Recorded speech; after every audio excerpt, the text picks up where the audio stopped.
زیادہ تر وہ لاہور کے تھرو پیدل نکلیں گے سب، یعنی ہماری جو لوگ ہوں گے وہ سامنے کنٹینر کے ساتھ اور پیچھے پیدل لوگ جا رہے ہوں گے، اور ہم سوچ رہے ہیں کہ ہم شام تک لاہور کور کر لیں گے، پھر اگلے دن شاہدرہ سے شروع ہوں گے، اور وہ پھر ڈپینڈ کرتا ہے کیا سپیڈ ہے ہماری، تو جو بھی وہ سپیڈ ہوگی وہ تو خیر سارا وقت کورڈ ہوگی، ہمارا سوشل میڈیا کور کر رہا ہوگا، تو پتہ چلتا جائے گا ہم کدھر پہنچے ہیں، جدھر بھی پہنچیں گے رات ادھر گزاریں گے، اور پھر وہاں سے آرام سے رات کو سو کے پھر اگلے دن پھر نکلیں گے۔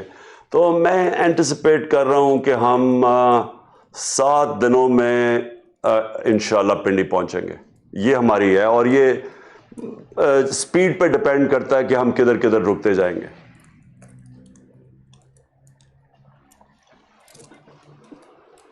اوکے جی، تھینک یو، ہم نے قائد کو پڑھا ہے، اور بہت شکریہ۔